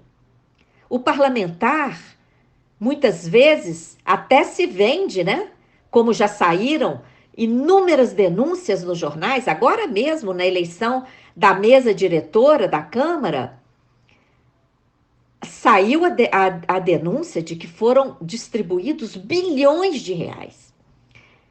Então, essa interpelação poderá cobrar responsabilidade daquele parlamentar que foi lá, votou de qualquer maneira, julgando o país da recessão, impulsionando o aumento da dívida de forma insustentável e depois obrigando cortes de direitos sociais, corte na estrutura do Estado, privatizações para manter sustentabilidade da dívida? Ora, não é possível isso. Então, a interpelação extrajudicial, apoiada por cerca de 120 entidades da sociedade civil, é uma iniciativa muito importante, porque é um instrumento que pode ser, inclusive, utilizado para ações judiciais futuras de cobrança de responsabilidade pelas consequências dessas medidas. Nós já conversamos aqui no programa a respeito disso, Maria Lúcia, mas eu quero trazer novamente ao debate para deixar claro o absurdo que se dá no Brasil. Há uma série de alternativas para financiar a retomada desse auxílio emergencial, sem que seja necessária essa chantagem que o governo tem implementado. Vocês da Auditoria Cidadã lembram que o país tem cerca de 4,5 trilhões de reais em reservas internacionais, no Banco Central, no Tesouro Nacional. Dinheiro há. Falta a vontade política, Maria Lúcia. Exatamente, Anderson. Nós temos aí esses quase 5 trilhões na gaveta já disponíveis. Temos também potencial de arrecadação, porque rico não paga imposto nesse país. Nós já falamos disso aqui no programa também. Acabou de ser divulgado aí lucro de 50 bilhões dos bancos, fora o que eles reservaram, né? A provisão que eles fizeram aí de centenas de bilhões com a desculpa de que tem crise, diminuindo inclusive o tributo que eles pagam na pessoa jurídica. Mas esses 50 e tantos bilhões aí de lucro dos bancos vai ser distribuído para os sócios e os sócios ficam isentos de pagamento de imposto de renda, isentos de pagamento de contribuição social. Um escândalo, enquanto o trabalhador que ganha R$ 1.900 já tem imposto de renda na fonte, já tem contribuição para a Previdência. É muito desigual. Então, nós temos dinheiro em caixa, nós temos possibilidade de aumentar a arrecadação cobrando imposto sobre distribuição de lucros, cobrando imposto sobre grandes fortunas, sobre remessas do exterior, etc. O que essa PEC faz é o contrário. Sabe, o trilhão e tanto que a gente tem lá na conta única do Tesouro, em dezembro tínhamos 1 trilhão e 300, agora temos até mais. A PEC transfere esse dinheiro da conta única do Tesouro para pagamento da dívida também. É a PEC que coloca a dívida acima de tudo e de todos. E que ainda por cima, como eu falei, e tem que repetir, admite o crescimento insustentável da dívida mediante a emissão de título para pagar juro sem limite e depois joga o patrimônio público, a estrutura do Estado, os direitos sociais para pagar a conta e garantir a sustentabilidade. É ridículo. as pessoas precisam se mobilizar, viu? Porque se essa PEC for aprovada, na sequência aí do que já foi, né, do Banco Central, que já foi entregue, essa PEC é para viabilizar isso, é para viabilizar o prejuízo que virá da independência do Banco Central e da aplicação da sua política monetária suicida. Temos que barrar esse processo. O texto dessa PEC emergencial já foi aprovado no Senado, Maria Lúcia, e agora a Câmara tem o projeto nas mãos para votá-lo. Ainda dá para acreditar que os deputados terão o mínimo de decência e rejeitarão essa PEC? Você tem esperança de que isso aconteça, Maria Lúcia? Olha, Anderson, a gente tem que lutar para que tenham essa decência. A palavra é essa, é questão de decência. Porque o que fizeram? Pegaram carona aí nessa PEC 186, que é emergencial desde 2019, batizada pelo próprio governo dessa forma, antes da pandemia. Não precisa dessa PEC para pagar o auxílio emergencial. Bastaria o governo prorrogar ou editar outro decreto referente à calamidade pública e pronto, já tem legislação que autorize. É uma verdadeira chantagem usar essa PEC que engessa todo o gasto público, vai aprofundar o arroxo que a gente já enfrenta com a emenda do teto de gastos, a emenda constitucional 95, que já está aí amarrando a nossa economia, haja vista que o PIB está estacionado depois daquela queda de 7% em 2015 e 2016, o PIB segue estacionado. Por quê? Sem gasto público, a economia não sai do lugar. É o gasto público que é a locomotiva do desenvolvimento e nós estamos andando para trás. Veja que o orçamento de 2020 reduziu o investimento em educação, reduziu o investimento em ciência e tecnologia. E se essa PEC passar do jeito que está, vai reduzir ainda mais, porque não tem saída. Para manter a sustentabilidade da dívida, para pagar a dívida do jeito que ela exige, os cortes agora vão ser automáticos. É isso que está nessa PEC. Gatilho automático para cortar investimento público cada vez que as despesas correntes baterem no novo teto agora, mais drástico ainda que ela cria, de 95% da despesa corrente. Então, infelizmente, a gente olha, né, para o comportamento da Câmara dos Deputados.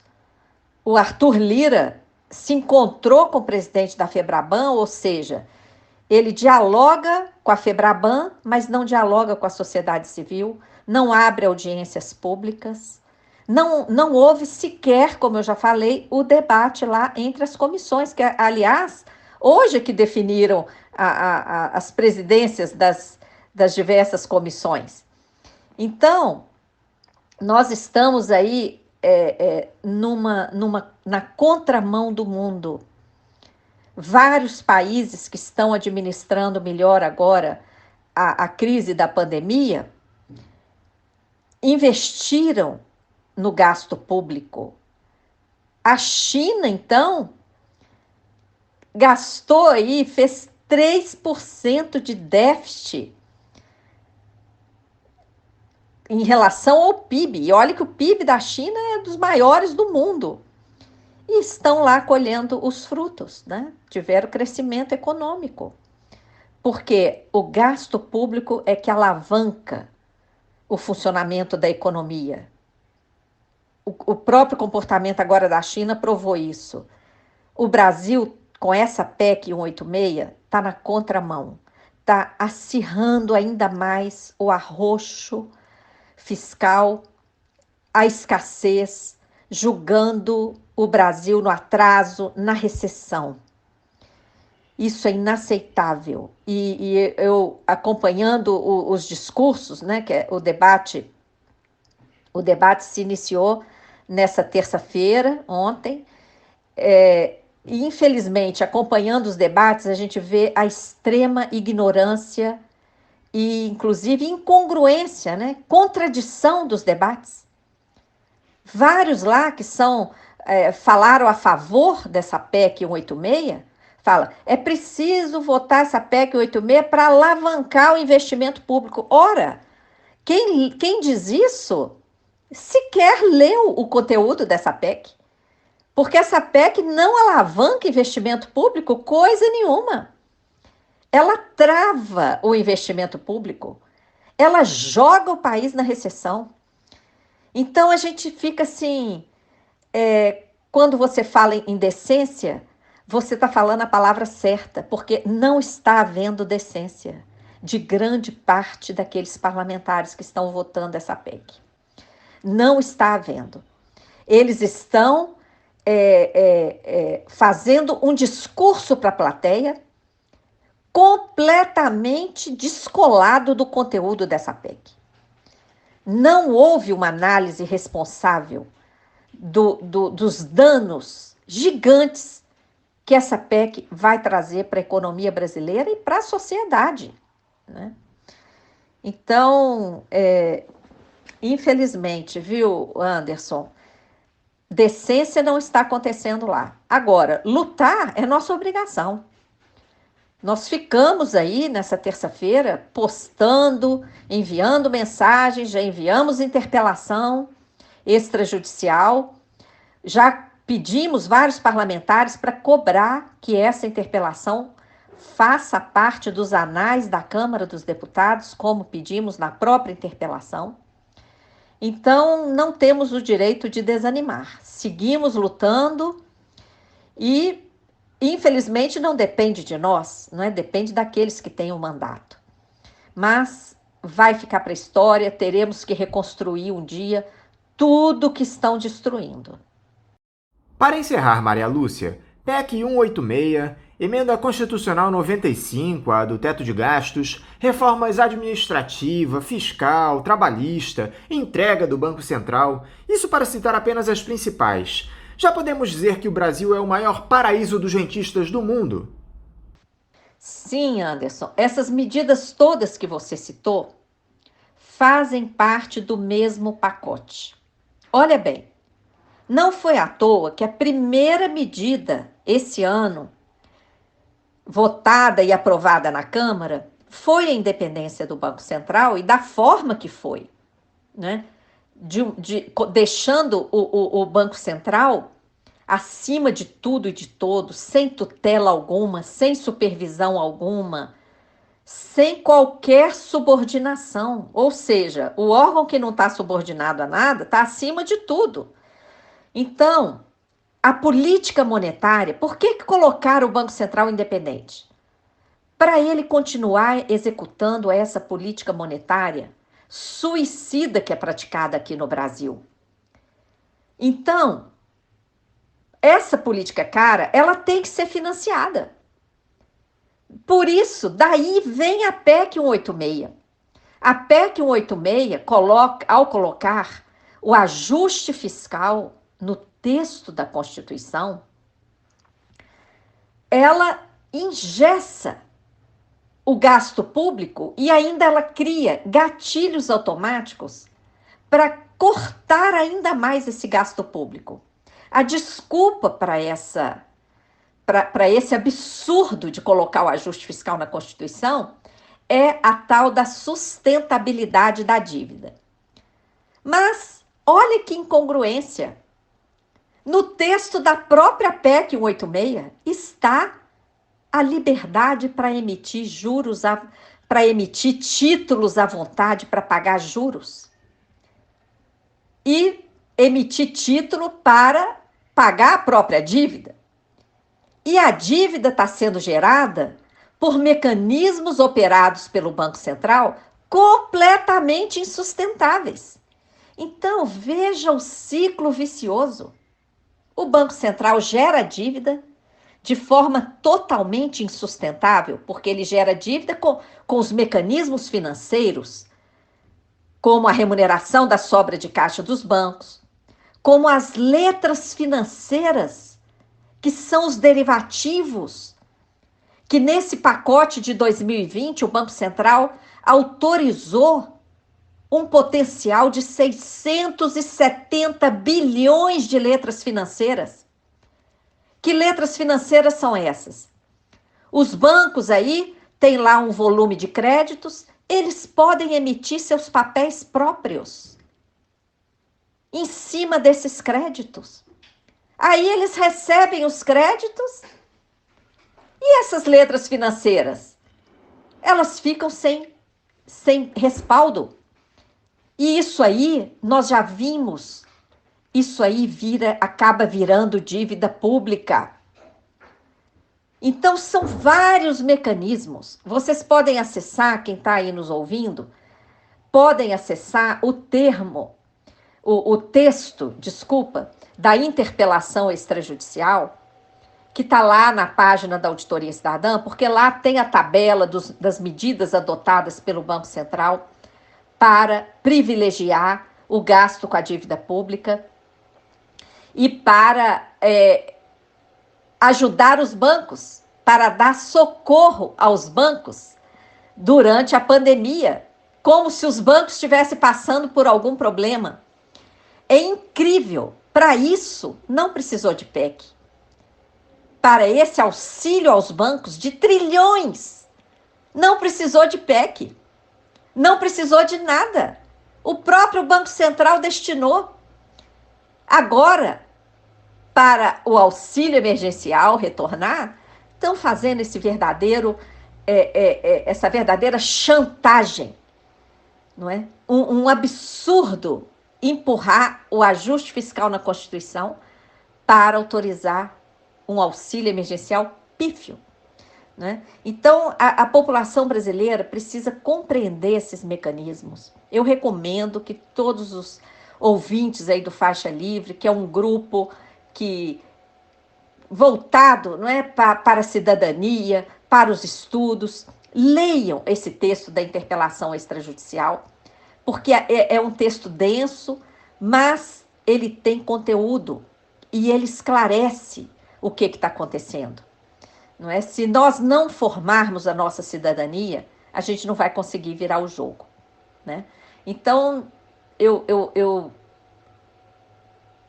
considero que esse pacote de medidas aí, primeiro a independência do Banco Central, agora a PEC 186 para congelar os gastos públicos e já criar o gatilho automático e já colocar a obrigação do ajuste na Constituição. E, em seguida, vão colocar a PEC 32, que desmonta a estrutura do Estado. É triste ver tudo isso, o capital tomando conta, né, do Estado. Nós vivemos já a ditadura do capital aqui no Brasil. Você está certo ao dizer o paraíso dos rentistas, porque o Brasil paga as maiores taxas de juros de mercado do planeta, mesmo sobre a dívida pública. A Selic está em 2%, mas o gasto com a dívida, segundo o próprio Tesouro Nacional, é quase 9%, a remuneração dos títulos, a média. Apenas uma pequena parte da dívida é indexada a Selic. O conjunto de títulos leva um juro de 9%, quase 9% em média. Então, isso é paraíso, porque o mundo inteiro está pagando juro próximo de zero ou até negativo. A China, por exemplo, há décadas está pagando juro negativo. Quem investe lá no setor financeiro perde dinheiro. Por que a China faz isso? Para obrigar o investimento na economia real, na geração de emprego, na ocupação da sociedade. Então, olha, infelizmente, esse debate das finanças é um debate que pouquíssimas pessoas fazem no Brasil. A gente busca popularizar isso para termos chance de interromper essa barbárie e virar o jogo. Maria Lúcia Fatorelli, muito obrigado por você novamente nos esclarecer aqui no Faixa Livre. Eu quero te desejar um ótimo dia de trabalho, muita força nessa luta que vocês estão tendo lá em Brasília e deixar aqui também o meu abraço. Muito grata, Anderson. Sem dúvida, a gente precisa de toda a força que puderem nos enviar, porque não é brincadeira, viu? Enfrentar essa falsidade desses discursos, essa falta de debate sério, não é? A gente vê que estão discutindo na superficialidade, fazendo uma verdadeira chantagem com o auxílio emergencial. É muito duro enfrentar isso e ver os danos que essas medidas vão provocar ao país. Então, nós precisamos de muita força mesmo, porque assumimos aqui o compromisso de continuar lutando, de não desistir nunca, porque acreditamos que a história vai registrar tudo isso e a sociedade brasileira vai acordar, vai virar esse jogo e vamos construir um outro modelo que garanta vida digna para todas as pessoas. É esse compromisso que nós temos. Peço que acessem as redes sociais da Auditoria Cidadã, compartilhem, curtam, porque é assim também que vocês vão nos dar força. Muito grata, Anderson, Celeste, toda a equipe aí do Faixa Livre, especialmente todos os ouvintes que acompanham esse importante programa que dá espaço para movimentos sociais como a Auditoria Cidadã. Gratidão enorme, forte abraço para todos e todas. Conversamos aqui com a auditora fiscal e coordenadora da Auditoria Cidadã da Dívida, Maria Lúcia Fatorelli.